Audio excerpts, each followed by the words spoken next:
Cyberpunk 2077 has absolutely consumed our lives. We just can't get enough of it.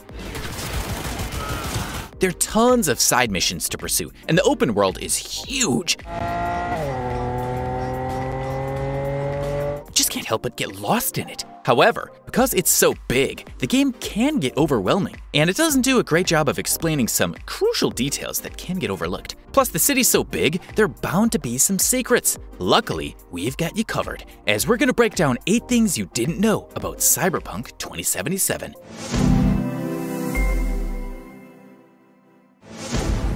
The developer room.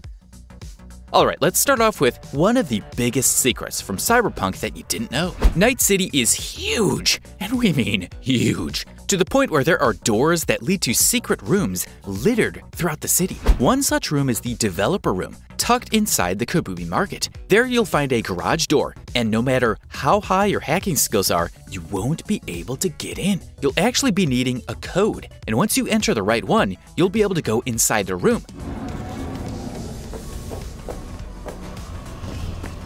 where you'll be greeted with pictures of the developers who helped bring Night City to life. It's a really cool tribute to the folks who helped make the game, and it's actually a room a lot of people don't know about. Also, Johnny Silverhand strums the guitar. It's a pretty chill vibe. Honestly, a secret room like this beats sitting through a 20-minute long credit sequence, which you can't skip. Now, moving on to a secret that's a bit more talkative. A talking gun. Right, so when people think of Cyberpunk, they think dark, gritty, and all-around grime. Well, who knew Night City could be a pretty funny and self-aware place, right? There's a gun in the city by the name of Skippy, which should be on your must-have list once the open world opens up to you. Skippy has a sarcastic edge to it, and has some pretty sophisticated AI.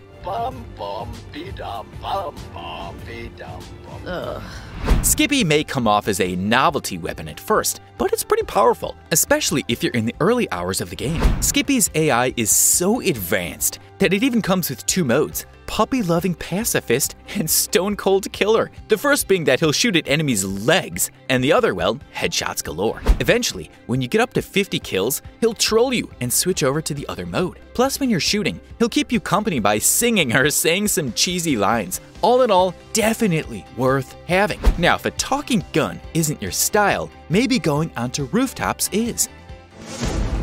Get your double jump on.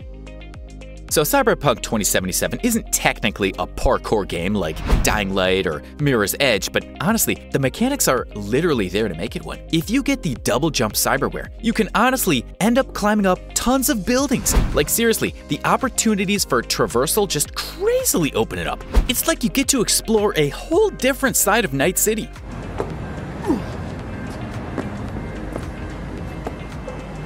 One building that players just can't get enough of is V's building, where you can reach crazy, insane heights. Yeah, the parkour isn't as fluid as Mirror's Edge, but honestly, it's awesome that the mechanic is in the game, and it really opens up the city a lot. If you're ever being chased by nefarious folk, using the parkour mechanics is a great way to run away from them and get some pretty insane views. Speaking of getting really high views, check out our next thing you didn't know. Get high.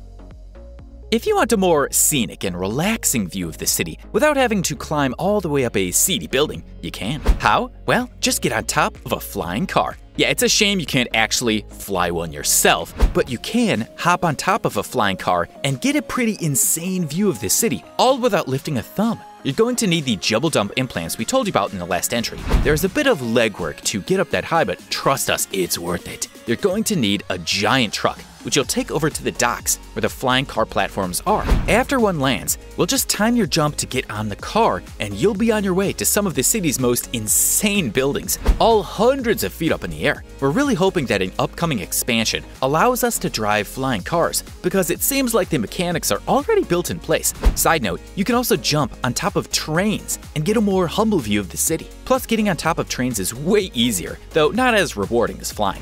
Okay, but what do you do if you want to get down from a tall building that the flying car landed on? Watch on. Slide, don't die.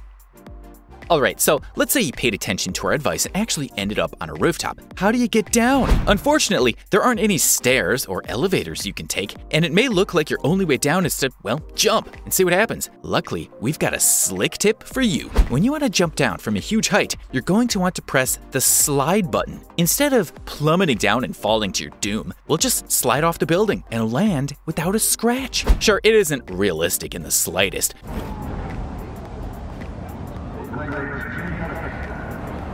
but you're playing a game where there's flying cars and you get implants to jump higher. We're not sure if this is a glitch or a design choice, but we're really hoping it sticks around in the future updates, as it's honestly the best way to get down when you're really up high. It would be cool if the devs added parachutes to the game, but honestly, we're totally fine with this as the go-to method to come down. Now, let's move on to some things you really don't want to miss.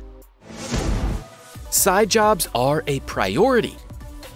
Listen, Cyberpunk 27 is a huge RPG, which means you already know that it comes with dozens upon dozens of side jobs and gigs that help pad out Night City. Some of them are pretty meh, while others like Pyramid Song are probably the best missions we've ever played, period.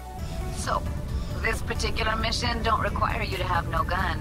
What you didn't know, however, is that almost every side mission directly influences the ending when you get to finish up the main story. We're not going to spoil anything, but side gigs will drastically change your ending and have insane amounts of payoff. That means your priority should be completing as many side missions as possible to get the best possible, most well-rounded and intricate ending. We get it. You want to rush through the saga of Johnny Silverhands, but seriously, side jobs should be the thing you focus on the most, as it'll just make your ending way more interesting.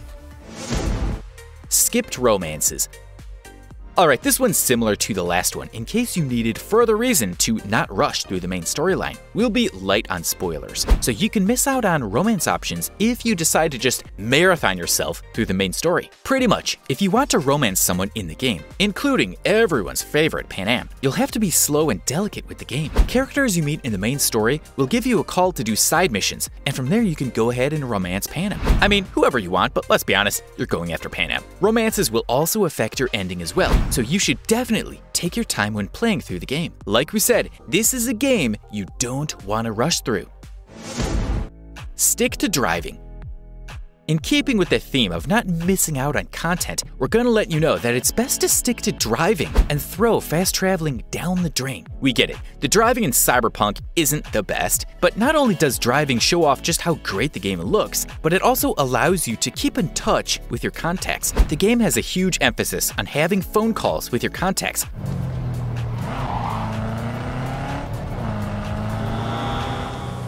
Particularly while you're going from one area to the next. You seem to get most of your contact side gig phone calls while you're driving long distances, which means you could potentially miss out on some things if you're fast traveling your way throughout Night City. Now, don't get us wrong, fast traveling is super quick, especially on newer consoles, but you're going to want to limit how much you use it. Plus, your calls will begin to stack up if you're fast traveling a lot, and you'll just be stuck in areas waiting for your call to end like a madman. Well, there you have it, folks. 8 things you didn't know about Cyberpunk 2077. We hope you learned some things, and we'll share these secrets with your friends. As always, if you liked the video, smash that like button and subscribe. And if you loved it, hit that notification button. It really helps us out. We'll see you next time on Game Planet.